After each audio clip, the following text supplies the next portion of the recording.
Hey there, good morning, good afternoon, good evening, whatever you prefer. Welcome to Prog Monster. My name is Murph. I am the host of this show. This is a show that's dedicated to progressive rock, hard rock, heavy metal, and other rock genre types.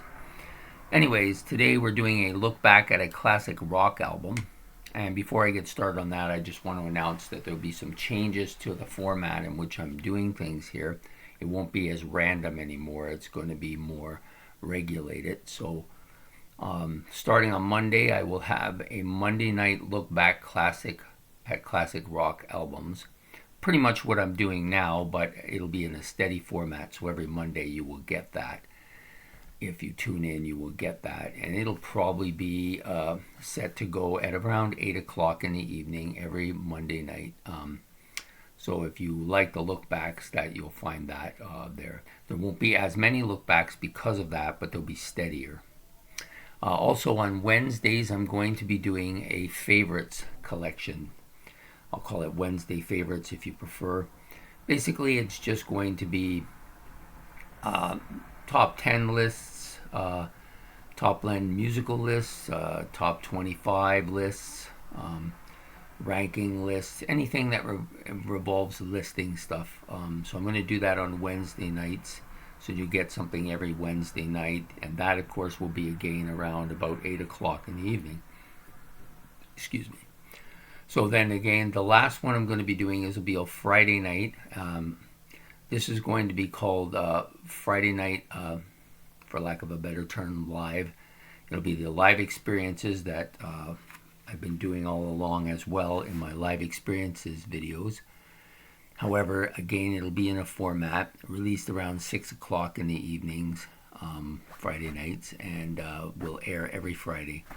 It'll involve, if you're not familiar with my live experiences, it'll be either live concerts that I've seen, live videos that I have or have seen, live albums that I've enjoyed or have, or just talking about them, and anything that's live related. So those three shows will start this week. Mondays, the look back. Wednesdays, the favorites lists, and then on the Friday will be the live experiences. Okay, in addition to all that, I'm going to be doing a ongoing, how do I put this? An ongoing thing that was suggested to me, video selection that was suggested to me by one of the subscribers about doing a period of times about musicians that have passed, rock greats that have passed, or people that had something to do with rock music or were influential on rock music. And that will be starting this Monday, and it will go every second day until it's complete, all the way up to 2021. So basically it'll be 56 shows every second day. So it'll take about 100 and, if my math is correct, it'll take about 112 days to complete. And that will be, I will choose two people who were influential in rock in some way or were rock musicians who have passed away, and I will just discuss their life and some of the things and what they achieved with that, and and basically about their life. And that's going to start Monday, this Monday coming, with the first two contestants. It'll be two people every show. As it gets along as more and more people build up, because I've discovered in my beginnings of this prepping of this that I'm getting a lot of, there's not much in the earlier years that was rock related, like, because I'm starting in 64, like 64 through to about 68, there wasn't as much going on. So I just basically am done the two, or I'm going to do the two people I chose for that year. That's pretty much what I'm going to do. But as we get moving along, there's a lot of people that have passed away in the 70s and 80s and more as you go along. And it would be hard to just pick two people. So even though I'm just going to pick 2 people, I want to make mention of some of these other people. So it'd be like an honorable mention, but not really an honorable mention. It'll just be, just to let people know that I'm aware that these people existed, and they're all great people. Like, a lot of them have contributed greatly to the rock genre. So, but I will pick the 2 that I personally wanted to do, and those are the ones I'll do. So that will go on starting Monday, every second night until its completion 112 days later. So anyways, I just wanted to fill people in on what was going on as far as the new video format will be. Okay, today we're doing now we can get down to business here. Today we're doing a look back at a classic rock album. This is Monday's classic rock album for my show tonight, and I've chosen to do this album, Gentle Giant, Three Friends. Now I know that some of you are familiar with Gentle Giant, know quite a bit about them, actually probably more than I do. Know that this is the cover and the back cover page of the original Gentle Giant album, the first one, but for some reason they decided to use it again on this album. In the States, I believe they had a different cover, 3 people sitting around what looks like a fire or a rabbit. I can't even remember what it is because I don't own it. And so that was the cover. Not a particularly great cover, so I'm not really sure why they couldn't come up with another different cover than this, but that's what they decided to do. Anyways, we're going to be doing this look back album today. The big thing about this album that I really like is that it kind of reminds me, well, first of all, my issue with this album is I got it originally, I'm going to say in the 1980s, and I tried listening to it, and I listened to it a couple times. It didn't work out, so so I put the album aside and had forgotten about it till I was moving my collection one day, and I realized, oh, I still have this album. So I put it back in my playlist for a while, and again, I listened to it a bit more, but I wasn't really catching on to it too well. I think it's just one of those albums that takes quite a bit of time to absorb. You need to give it some time to absorb and become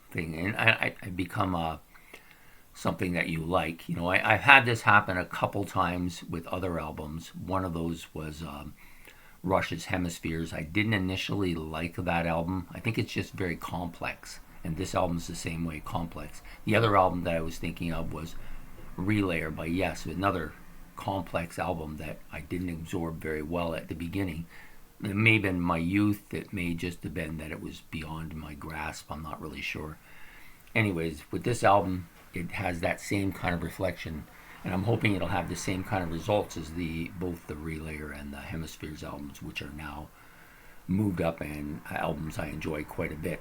And so I've given this one a little bit more looking at lately.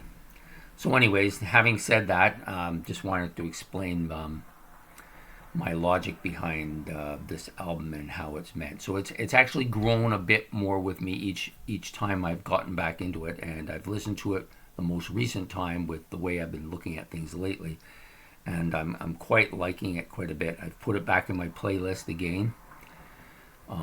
So anyways, we'll just do the vital stats first. Okay, this album was released April 14th, 1972. Advision Studio, Command Studio B in London. Okay, the length of the album is about 35 minutes, a little bit shorter than most rock genre albums of that period, but still pretty good. Released on the Vertigo labels in UK and the Columbia label in the USA and Canada. It's produced by Gentle Giant, of course. Okay, so appearing on this album, there's 6 musicians on this album. First one, Gary Green. He plays electric guitar, mandolin, and I believe tambourine. That's what it was. Can't read my own handwriting sometimes.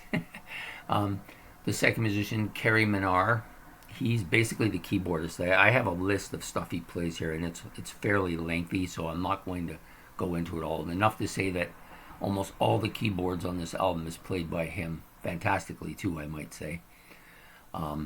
The next guy up is Malcolm Mortimer. He's the drummer. He does do some individual tracks where he uses hi-hat and bass drum specifically. Then there's Showman Brothers. Derek first, he's the lead vocalist, and I actually like his voice quite a bit. The other two I'm not as crazy about. Phil Showman, he's a tenor, alto, and baritone saxophonist on the album. And then Ray Showman, who basically is bass guitar. He does a little fuzz bass as well, and a little 12-string guitar, as well as some violin and electric violin on this album. So they play a lot of instruments. They're very talented, a lot of instruments. Now, I initially didn't see this.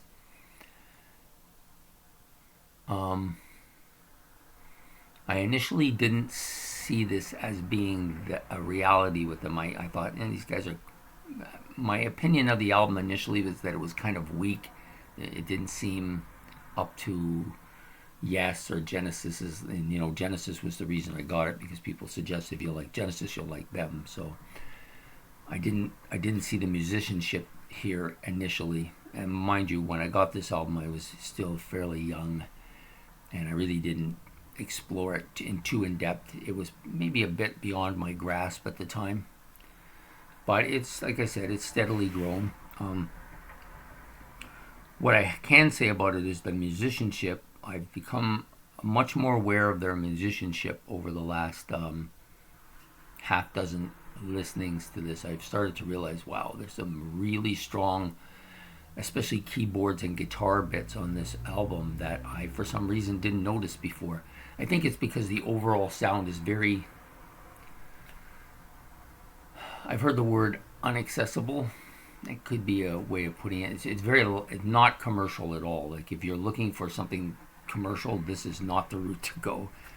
It's very uncommercial sounding, which isn't necessarily a bad thing. In some ways, it's actually a good thing.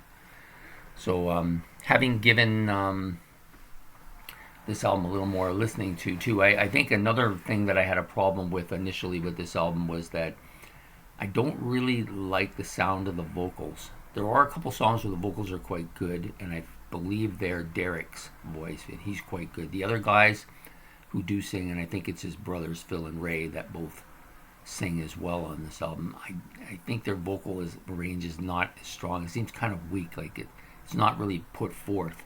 So I found that I didn't really like that aspect of the album. But it is their sound, right? And this is perhaps not the best album to start out with, Gentle Giant.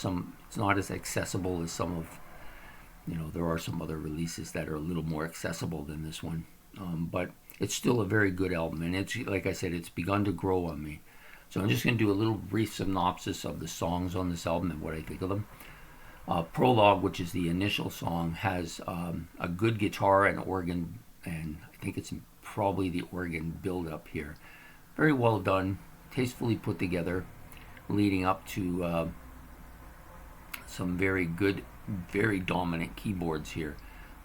What I've begun to discover is that Kerry Minar, the keyboardist on this album, is very strong, and much stronger than I originally thought he was. I think it maybe the production of the album is kind of not as clean, and it's not as clear, and it's not as forefront as a lot of other really good albums that I've come to like the keyboards on. But he's quite strong on this song, and it's very noticeable once you really start to listen to it. The second song, School Days, also has a keyboard intro, which is very good. It's a decent song, not one of my favorites, but it's a pretty decent song on this album. The third song, Working All Day, this is the one that I kind of had an issue with the vocals. I don't know, there's something about the vocals I didn't really like on this song. It's grown on me over time. It's not too bad. I realized that maybe I was just expecting more of a Peter Gabriel sound, and you're not. This isn't Genesis, this is Gentle Giant, right? So very different. Keyboards are pretty strong here, as well as the drumming. They're both like stronger than I would have given them credit for years ago. The next song, Peel the Paint, I think this has the best vocals on the album. Pretty strong vocals here. The bass is also very strong. You begin to realize that all the musicians on this are fairly talented, and I didn't really realize this until I started listening to their bits individually as I listened to the songs. And this guy's quite good. Ray impressed me with the bass, at least on this song anyways. The keyboards again are very good on this particular song. The guitar solo, which I think is the one done by Green, is just, to me, I was very surprised when because I sat down and I did an actual listen to it without just kind of listening to it while I was doing stuff. I listened to it pretty strongly, and his guitar solos are very good. And this one is kind of off the charts. Like it's very strong. He has some really, really good ability. So perhaps very underrated. You don't hear much about him, but I thought he was in this particular song, "Peel the Paint," which is probably my favorite song on this album. He's quite good in this.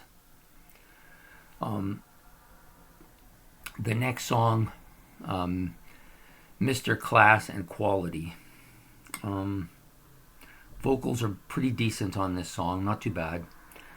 I'm just looking at my notes here for a second. It has a kind of, I'm not really sure how to put this. It has this kind of circus feel to it. When I'm listening to it, I almost feel like I'm at the circus for some reason, and I haven't been able to put my finger on it. But it does. It's not. I don't mean it. It's a clowny song either. No puns intended. But I just find that I feel like when they're playing this song, it just draws me to the circus. But it's not a bad song. It's and it has a real serious guitar solo here. Another one like. Once I started noticing the first one on "Peel the Paint," I started like listening for his guitar, and he's actually very strong guitar player. I don't know why I never gave him credit for it. I think it's because it has that kind of, I call it the Steve Hackett feel to it, like it's pushed down a bit, and I don't know if it is actually pushed down a bit. I don't think it is. I just think the entire quality of the album isn't as good as maybe I wanted to expect. I mean, you got to remember, Gentle Giant isn't one of those premier super bands who have the ability to make like really strong quality and good sounding albums. Maybe they weren't as fortunate to be able to do that. I'm not as sure about the reason why, but I just noticed that it's not, the music isn't as frontal, I guess is the best way to put it. But the song is good. Like if you listen to the guitar just by itself on the song, you can see that he's a really seriously good guitar soloist. And then the last song on the album, which is "Three Friends." Vocals are okay on this. The piano and keyboards are somewhat epic on this. Like his piano ability shows that he actually is really good with the keyboards. And the keyboard bill is pretty tastefully done on this particular song, as it is in some of the other songs. I think if I was what I've come away with by doing this video is that the keyboardist and the guitar player are Kerry Manair and Gary Green are underrated in my opinion. They are strong musicians here. The bass player, pretty solid too. Drummer, he's pretty solid. He's more background, even more so than a lot of the others on the album.